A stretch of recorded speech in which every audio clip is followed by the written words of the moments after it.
Hello, and welcome to Recent Activity, your new favorite entertainment review podcast that attempts to cover every film, every show, all at once. I am your co-host, Andrew Morgan.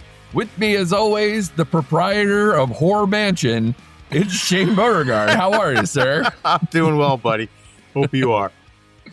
I'm good, man. You know, busy weekend. You know, we're football fans. Obviously, you're all decked out in your Jet stuff. I don't know how you could even possibly at this point, but you know, good on you for that, especially if you're watching college football, trying to project who we're getting in the draft or any of that stuff, or who's trying to dodge us in the draft.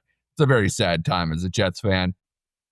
But this episode, very excited because horror obviously has been a huge part of, especially the last, probably 5-6 years. It's just been so heavy in the rotation for films every single year. And 2026 is no different. So we are going to cover our top 5 most anticipated horror movies of 2026, some of them coming right around the corner. So we will, of course, get shit from people to be like, you can't anticipate a movie that's coming out next week or this week or whatever, but we will still go through and talk about what we're excited about. And then up top, Shane, we're going to cover some epic chimp madness with the movie Primate that came out over the weekend, which, you know, was second at the box office to Avatar, a valiant effort from a small movie like this. Yeah. So let's talk about Primate. Let's go, buddy. It made 13.4 million worldwide. That's great on them. 11 million domestic. This is directed by Johannes Roberts, who has made some of probably, especially a couple of them, probably the movies that if you were like, oh, he did stuff in this franchise, you'd be like, oh, but he didn't do that one, did he? Oh, yes, he did. He made The Strangers Pray at Night, which was like the Strangers one that everybody was like, until the most recent ones. He made Resident Evil Welcome to Raccoon City, which again, probably towards the bottom of the pile of the Resident Evil franchise. And he also made 47 Meters Down, and I believe the sequel to that as well. This is also co-written by Ernest Riera, who wrote the script for Nowhere, the breakout hit on Netflix, the Stranded at Sea breakout hit that was for them. What was that, 2 years ago now? Yeah, I believe. You know, it's an interesting cast, a lot of young talent that I was mostly unfamiliar with. The only person like going in that I knew was Troy Kotzer, who was the father in this, the deaf father in this, that I guess has a relation. The mother had the relationship with the chimp initially, right? Ben. And then he's kind of taken over some of that, or has like communication stuff. I don't know. He is it like a book signing? Like he's become this kind of bigger figure that's the reason why he's away while the monkey's at play. So we'll get into all of that. But as far as Primate goes, what did you think of this one? It was pretty straightforward, but I think both of us kind of like when we were talking right after we both saw it, it was like, it wasn't exactly what I expected. It was sort of what I expected, but I at least admired some stuff about this one. Yeah, my expectations were kind of low, but when I saw this film, I'm like, you know what? It was tension filled. I really liked it. It had me at the edge of my seat. The third act didn't really fall the way I wanted it to fall, but up until then, like them being trapped in the pool, I thought was pretty cool. Like some of the scenes the director shot, I was like, okay, I can dig this. I for the large part of this film, dug it for what it was. It's a straightforward chimpanzee has rabies. It goes nuts. It rips people's faces off. Like that's, you know, it gave me what I wanted. I thought it was pretty freaking cool. I love the practical effects in this movie. Creature feature films. I thought this was right up there with it. So I had a good time with this movie. Again, the third act didn't really fall. It's funny you mentioned the actor from up top because I wrote that down in my notes. Like I didn't know he was actually deaf because you saw him in Black Rabbit.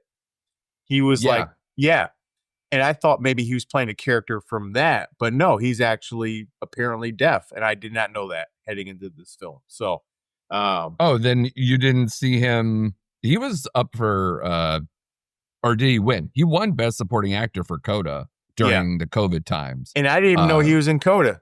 I totally forgot that. I blanked it out. But Yeah, he yeah. was a dad in that as well. That was like their whole thing. The family had to learn Yep. sign language because she had two deaf parents and all Yep. that.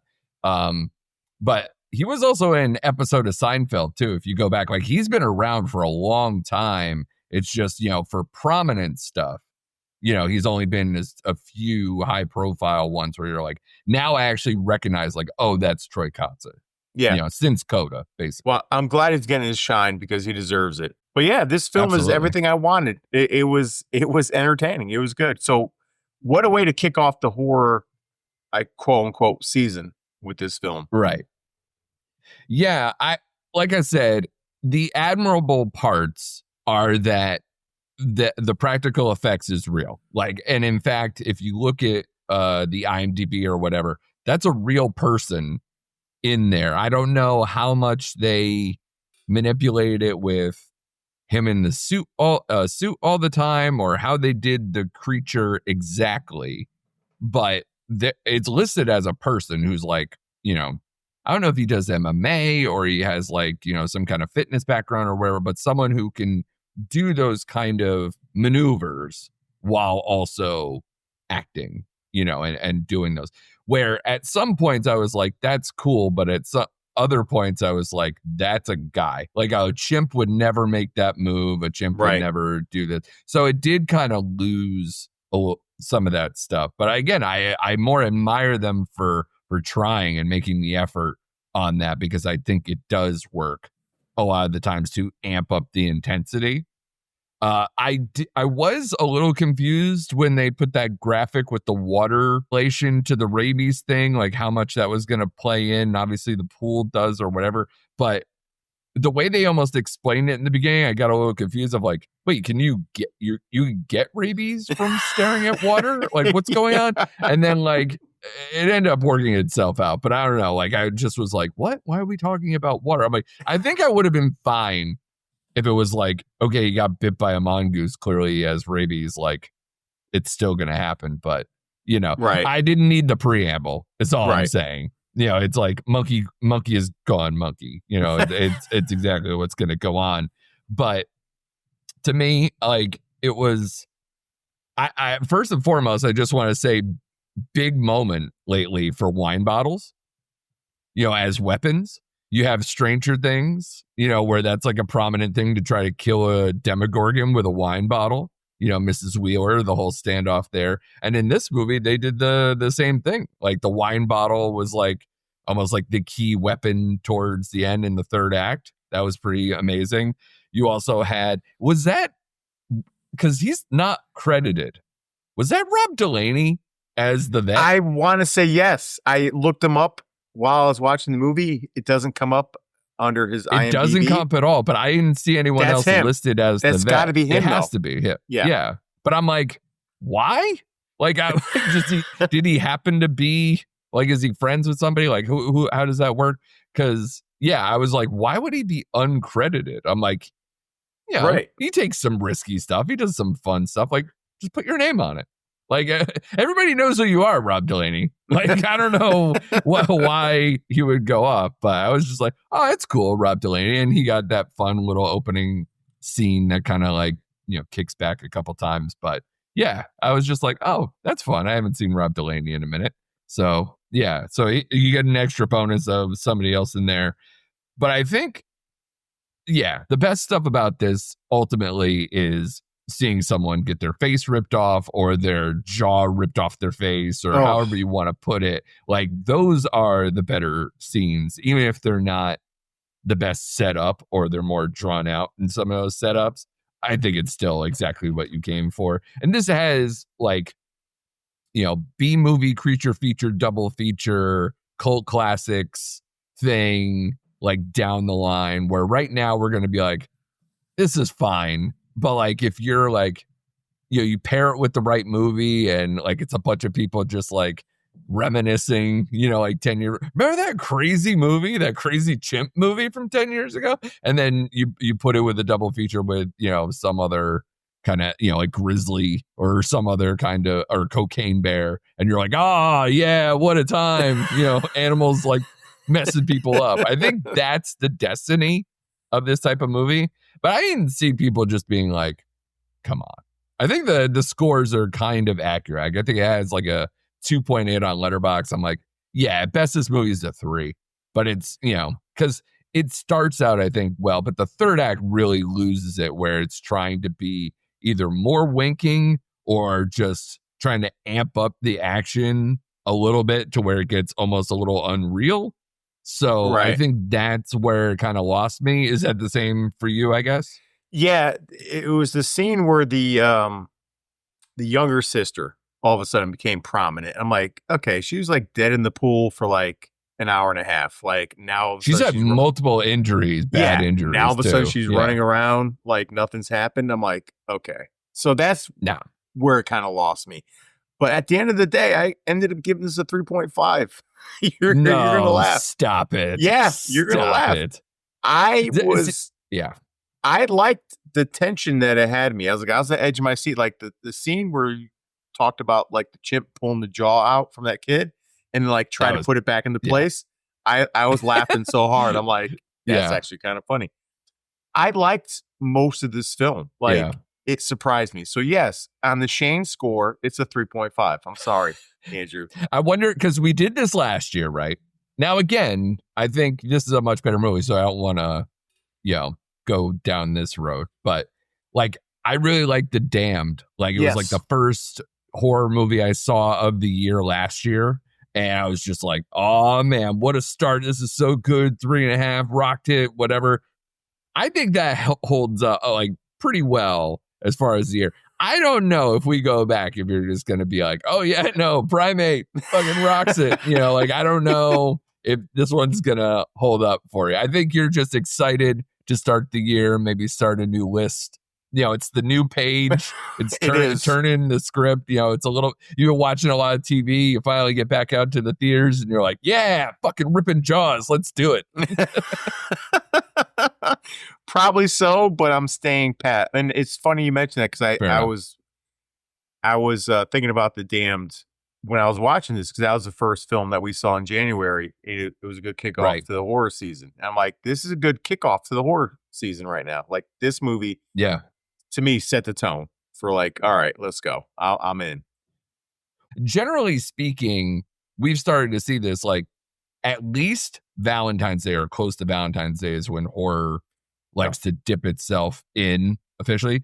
But we're being like bombarded, it seems, very early with January and February horror or horror adjacent movies. And it's going to show up in our top 5s. But that's why we kind of wanted to do this now, because there's going to be so much, it feels like, with a lot of directors or like franchises or things that we like or that have been good over the years that are now going to come back into prominence. Are you excited by all that? Yes, I am very excited about this year. I think this is going to be a good year for horror films, especially like this month and next month. Like you said, Valentine's Day, I think it's going to be a lot. So I'm ready. Yeah, we literally have every flavor. Like, when I was doing the research for our top 5 picks that we'll get to in a second, like, it just seemed like it had every bit of, you have indies like that look pretty good that aren't attached to anything, just someone taking a flyer on a good horror script, right? And then there's, we have return of certain franchises that haven't been around for a few years. You have continuations of, major franchises that are coming back, like your Scream one. Well, that might come up in some way. And then just the directors who have been so good at horror over the last few years. There's a lot of those in this year too. So it could shape up to quite a very good year. I just don't, when I was looking at it, I'm like, I don't know how deep it is, but I think there might be more that might, surprise us as the year comes along. Right. Yeah. I'm in the same boat as you. All right. Then let's get to our top 5s, Shane. Top 5 horror picks for this year, 2026. Very exciting. I was surprised that we had as much crossover as we did, and there were certain ones that will probably have in our honorable mentions that is like surprising a little bit that maybe like we both kind of omitted them, especially one in particular, and we'll get there. Maybe even two. Let's start at number 5, and number 5 is a you pick, so I'm going to let you take over on this one. You put a legend in the field, Sam Raimi, his latest film. Talk about Send Help. This was our number 5. Yeah, I'm super excited for this. Rachel McAdams and the Dylan guy's name. O'Brien. Yeah, Dylan O'Brien.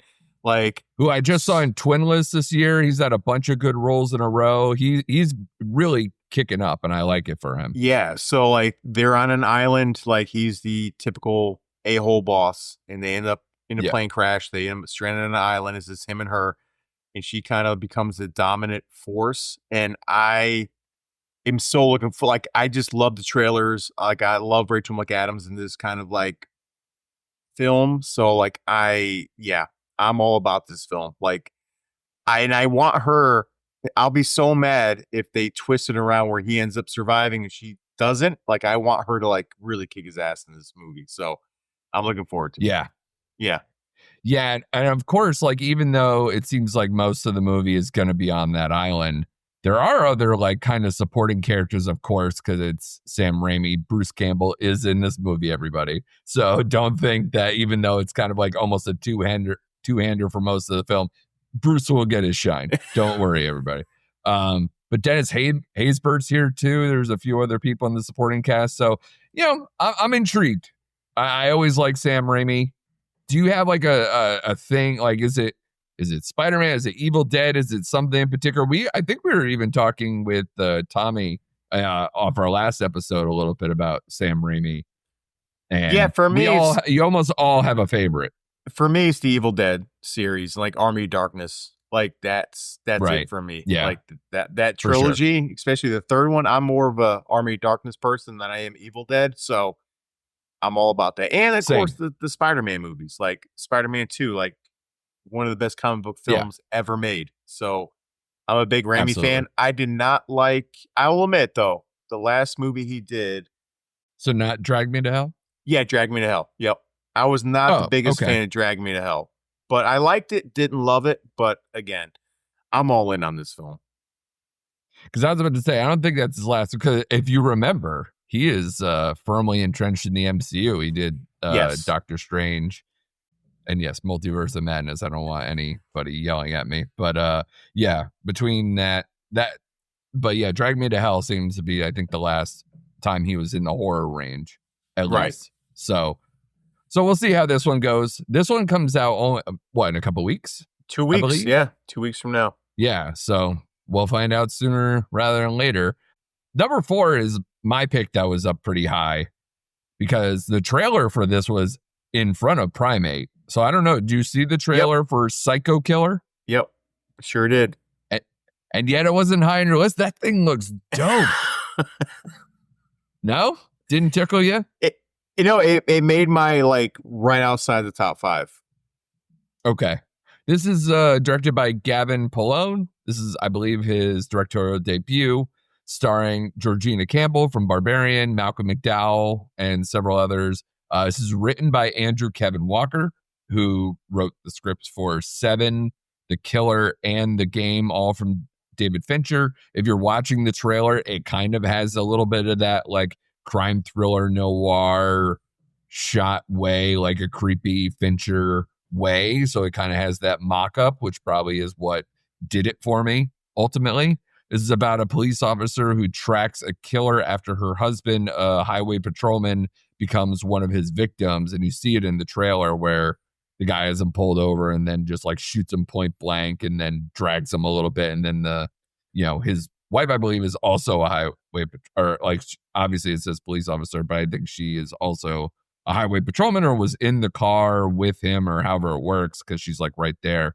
But yeah, she gets obsessed and then tracks it down. And it turns into it looks almost like, I don't know, satanic cult stuff, and, satanic panic stuff. And I'm like, yeah, that's what Andrew Kevin Walker does. He likes to get grimy. And I'm like, I want to get grimy with him.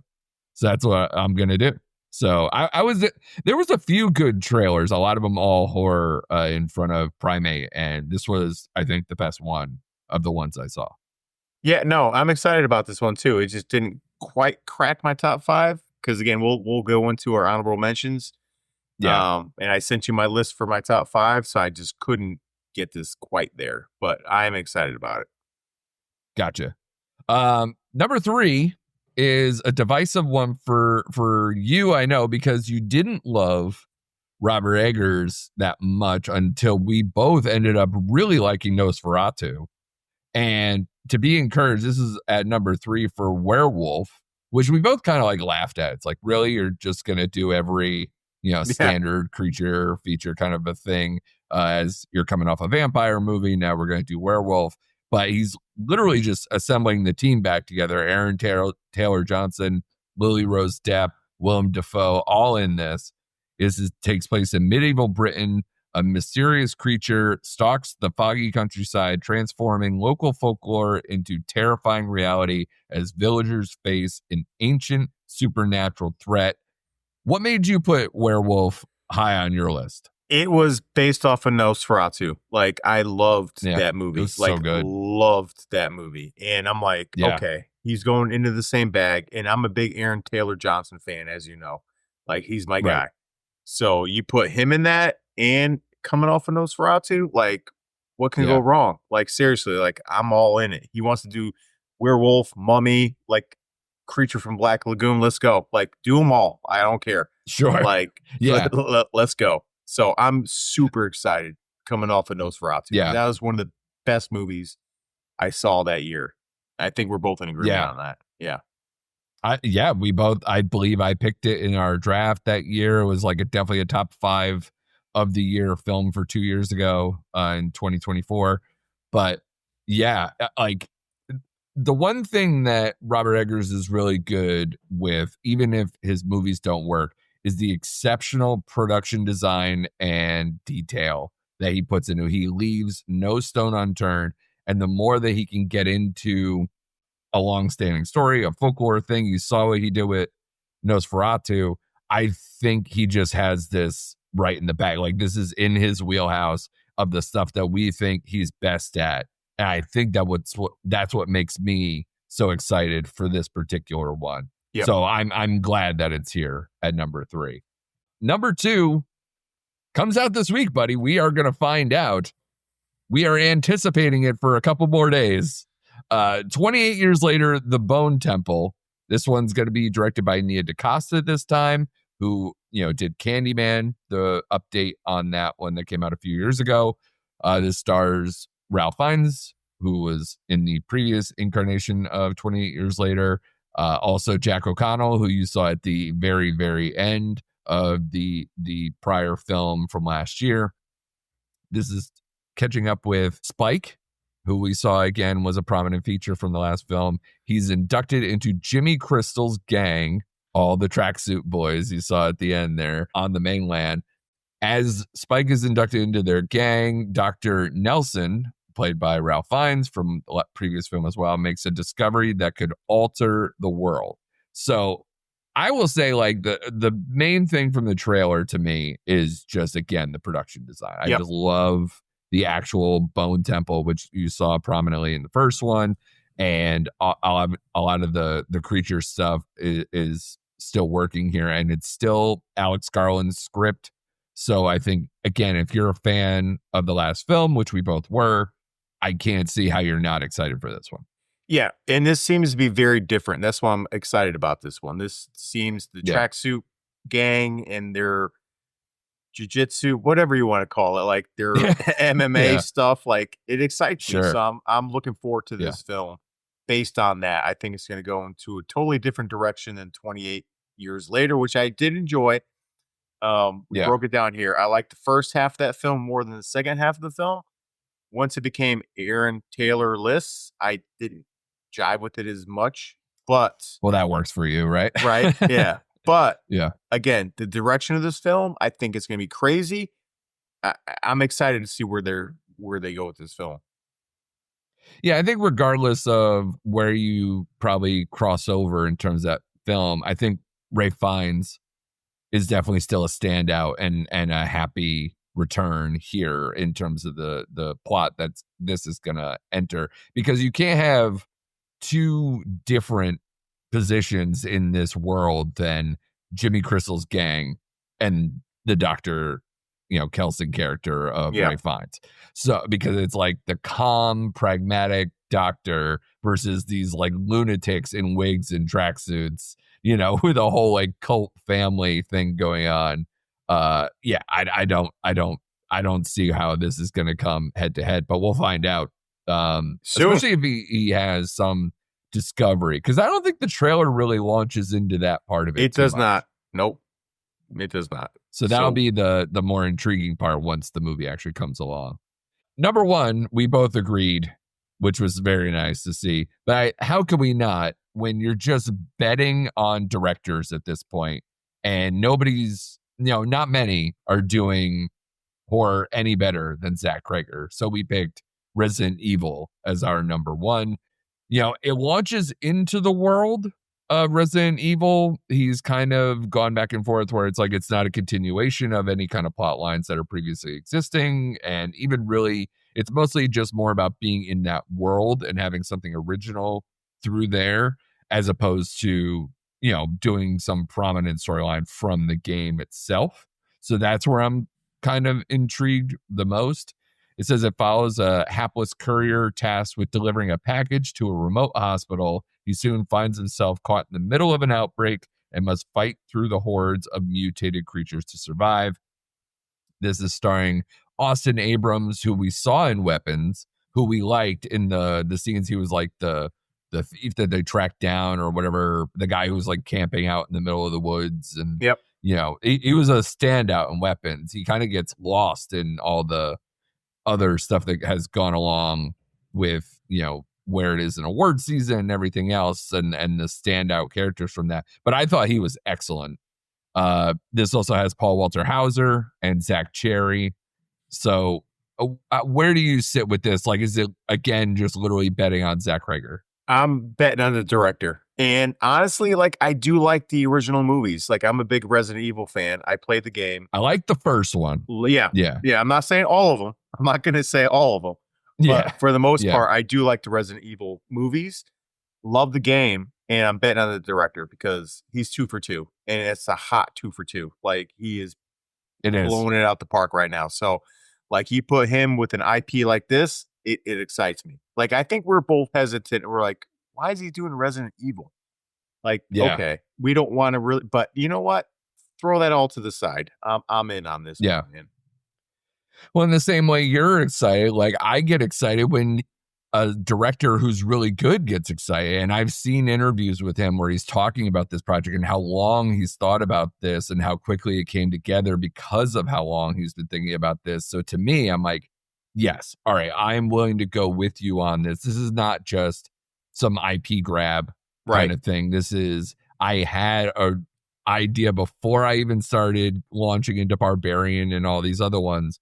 So to me, I'm like, yes, I will go along for the ride with anything Zach Krager does. And I actually, I'm very interested in Austin Abrams here to see how much he's got, because that was such a small role in Weapons, but he was very good. Young actor. Like, what is this guy going to do now? Right. Like, how is this going to go over? So I think it's a good call that this is a passion project for Krager. So that's where I'm excited. I'm like, if he has that much love and he wants to go for it, like, let's go. I'm in. Totally in. Absolutely. So yeah, and like we talked about, a lot of these coming out, so like the 28 years later and Send Help, we're going to get in the next few weeks. Some of these are a little undated or looking, maybe, I would assume Werewolf is probably going to be towards the end of the year. Yep. Either we're going to see Halloween or into December, like how Nosferatu was, depending on what they think of it, especially if it's an awards player. I can imagine it might have the same kind of life as Nosferatu. Yeah. So we'll see where that goes. But yeah, I'm very intrigued on these, and we have a bunch of honorable mentions. The one that, I don't know, the two of us, and knowing what movies we like and knowing each other over the years, I thought at least one of us was going to put Ready or Not 2 on our list. But It, and I know we're both looking forward to it, but I don't know if you had the same feeling where it's like, I love Samara Weaving. I think the cast looks interesting, but it definitely just looks like the same thing. And yep. until I see maybe more, or until I just straight up watch it, it's going to be, I'm in, but. Yeah, same here. Same here. I saw the trailer. I was like, I'm in. I love Samara Weaving. And I love the other actress who's been in a lot of films we talked about. Well, plus Sarah Michelle Gellar's in there. I Yeah, believe yep, maybe even Elijah Wood, I think I may have yep, seen is in yep. it or something. Good Yeah. cast. But like you, I'm like, all right, this just seems like a retread of the first one. And that's Right. not to say it's bad. Like, we both love the first Yeah, one. no, that's fine. I'm just Yeah. like, all right. But it didn't crack my top 5 because of that. I'm like, okay. So If I remember correctly, it's Catherine Newton, right? yeah, yes. Yep. Yeah. Yep. So I'm like, it's right there. I'm looking forward to it. I think it comes out like in March or April. So Yeah, it's soon because the trailer's soon. been out and everything else. So yeah, it's definitely in the next couple months here. Yep. Did you have any other ones? I mean, I have some. I went kind of deep. There's a lot of, like I said, a lot of good trailers before Primate where some of them tickle my fancy. Do you have one off the dome? I had one other one, and that's The Bride. Right. I'm very intrigued about that movie. Christian Bale. Yeah. It looks the tone is so interesting. Yeah, I it's couldn't weird get into it yet. It does remind me of like Bonnie and Clyde. That's what it reminds me of. Like, yes, that's right. what it's setting up to be. So I don't know what tone she's going for. So, but it definitely has piqued my interest. But I don't know if it's going to be a Bonnie and Clyde. I don't know if it's going to be a horror film. Like, I don't know where she's dipping her toes in on this. But it's intriguing nonetheless. Like, let's go. And Maggie Gyllenhaal is a good director. Yep. You know, like she did The Lost Daughter. I think even we both liked that, didn't we? Yep. Did you catch that one too? Yep. I thought, yeah. And so that's been a few years since she's been able to do that. And Jessie Buckley and Christian Bale, I mean, like two of our favorites. So it should grab me, but I just don't have the tone just right in my head yet to know, okay, I'm like, obviously I'll watch it, but like as far as like anticipation and getting the hype level going, I watched the trailer and I'm like, okay, it seems fun. It seems interesting. Where is it going inevitably? I guess we'll have to wait and see. Yeah. So that's where I'm like a little bit further down. There's some other ones that like I saw. I'll start with the one I saw the trailer for. Did you catch the trailer for Undertone? Did not. So, of course, there's a podcaster in it, so we have to, talk about it. But it was an interesting thing of like hearing if you slowed down and play stuff backwards in a recording that they hear kind of like a hidden voice and it unleashes some, monster in the ether. And it was creepy as hell, this trailer. So that made me interested in that one. The movie Onslaught, this is directed by Adam Wingard, who I thought would have tickled your fancy, especially because he's directed multiple Godzilla Kong movies. He also has a horror background in doing You're Next and The Guest. So this is Adria Arjona and Dan Stevens, which anytime Dan Stevens is a creep, I'm like, let's do it. I need to have that in my life. So I think this one also intrigued me. This one's about a mother living in a trailer park who tries to protect her loved ones from a threat that has escaped from a secret military base while mercenaries try to contain it. So a guy who has big creature feature stuff, has a horror background, kind of doing a small 95-minute just wham bam version of this. I'm all in. Yeah. I'm all in. Sign me up. I want to see this myself. Yeah. Especially when Dan Stevens is playing a German scientist. Again, anytime it's just he's gonna play somebody weird, and I'm all in. Rebecca Hall's in this too. It's got a very good cast. Hokum, did you hear about this one? Did not hear about this one. So this one is Adam Scott, I know, is in it. I think it either already went to festivals or it has a trailer or something where I saw this. This is a horror novelist visits a remote Irish inn to spread his parents' ashes, unaware the place is rumored to be haunted by a witch. This is this Damian McCarthy's movie after Oddity. Did you end up watching I Oddity? I did. thought you Yeah. did. Yep. Yeah. Okay. So imagine that same level of creep. I'm hoping for a better story, and of course, Adam Scott at the center of this. So that intrigued me as well. Yeah. And the trailer, the witch character in there. Oh my god! Okay. You won't want to go to sleep anytime soon after Okay. watching that character. It'll freak you out. I also had Mother Mary.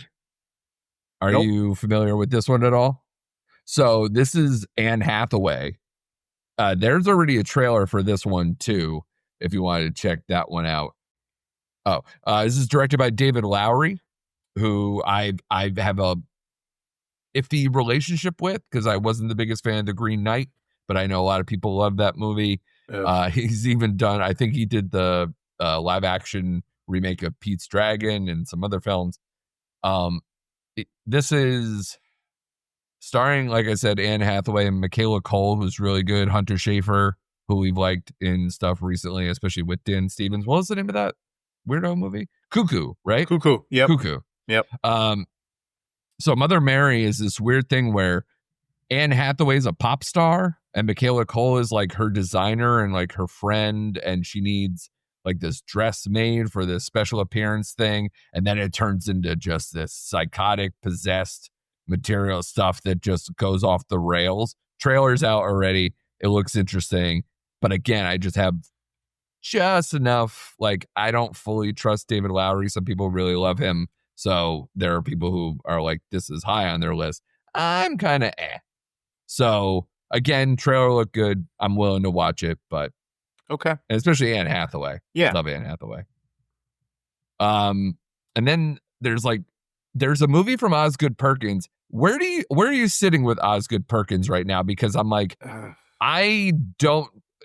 Long Legs seems like forever ago, and even that one, I was like, I liked a lot of aspects, but I didn't love it. And every movie since, I've just been like, I don't know what to do with you anymore, man. Probably more down on him than most people.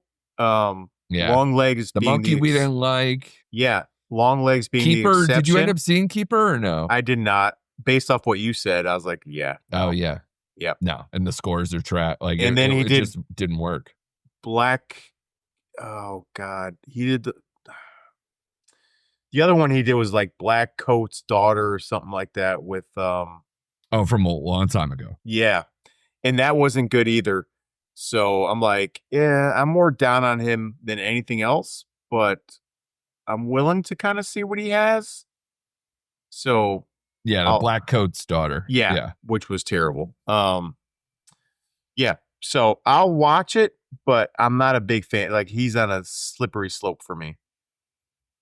Yeah, his new movie's called The Young People. It centers on a couple of school friends, one of whom starts to develop red flag behavior. We've all been there. Yeah. Nico Parker, who you liked in Suncoast, is actually one of the friends in there. So you'll like that. Lola Tong, Nicole Kidman, Heather Graham, Johnny Knoxville is in this one. Oh. So again, things that tickle my fancy, but it just couldn't get over the line. Then there, have you heard of Other Mommy? No. Okay. This one's interesting too. This is by Rob Savage, who he did Host that came out during COVID. He also did Dash Cam and the Boogeyman remake that was out. So he's had a few horror movies in recent memory. This stars Jessica Chastain and Jay Duplass, amongst others. This is about a young girl as her family and their home are haunted by a sinister entity that is determined to take up residence inside her. But first, it needs to persuade her to let her in. So again, creep factor high, all those kind of things. They also had the trailer for They Will Kill You. Did you see this trailer? I did not.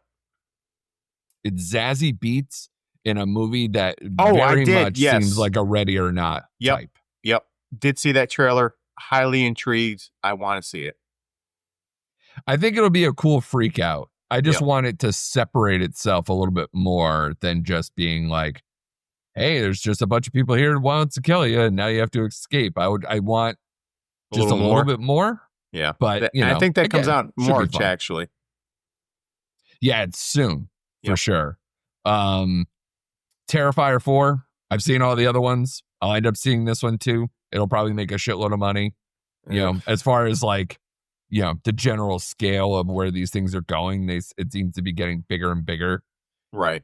And then, do you care about the Silent Hill stuff? Because I saw the trailer for that, and I just don't care. Nope, don't care. Like, okay, didn't care about the other movies. Didn't care about the video game. So I'm like, yeah, okay. Return to Silent Hill, I think it's called. I'm like, no, okay. Yeah, let's not. That's exactly what it's called. Let's not. And again, I'm curious if people out here are listening to this or whatever, if you have something that you've seen, maybe you're doing deeper dives, some up and coming stuff that's coming through, please be sure to drop a comment or leave us a message. We're at Recent Act Pod on the socials. Be sure to, you know, send us something and let us know, because we're always looking for new and upcoming, especially Shane, who loves to go, you know, streaming dumpster diving, going through, you know, your Amazon Primes or Hulu Weens or, you know, any of these kind of holidays as it goes. I know Sundance is coming up. There's a movie called Rock Springs that has Kelly Marie Tran, Benedict Wong, and Jimmy O Yang in a horror movie there, and I think there might be a few others. So if any of those get picked up, or if those have soon to be release dates out there, maybe those might be intriguing as well. But again, that's a lot of movies. I think a lot of stuff, at least like, you know, is right there on the surface with a lot of like directors who we've liked at least at some point, if not like doing their highest work in the case of Zach Kreger. So where's your level? You feeling good? Yeah, I'm feeling really good about this year, to be honest with you. Like, like we talked at the top, it came out the gates pretty strong, and I'm excited. So we'll see. Yeah, I mean, with this many, it feels like we're gonna get like a horror movie every week or two, like as it goes through, or every, you know, couple of weeks, that we're just gonna be like, okay, well, yeah, sign me up, man. Like, you know, whether it's the small time ones or something we might catch on streaming or any of those. There's a lot of like crime thrillers out too this year. There's a lot of really big genre fare. Yep. And I think it's all from the fact that horror has just become this bankable thing that everybody's just going back to the well of, let's just, you know, freak people out. Let's do some wild stuff playing in genre and really messing with things. So I'm for it. Yep. Sign me up. Let's go. Awesome. That's it for us. Like I said, subscribe, follow us on the socials at Recent Act Pod. If you're catching this in the audio, be sure to, you know, and you watch a lot of YouTube, we are now on YouTube, so please check us out that way. If you're on YouTube and, you know, you also do the podcasting thing, like to take it on the go, and you want to do it, we're on Spotify, Apple, everywhere else there as well. So be sure to subscribe to us there so you don't miss an episode, because we like doing a lot of this stuff. It's going to be a very interesting year. Like we said, Bone Temple is coming this week, so we should be covering that in detail. So be sure to come back next week for more recent activity.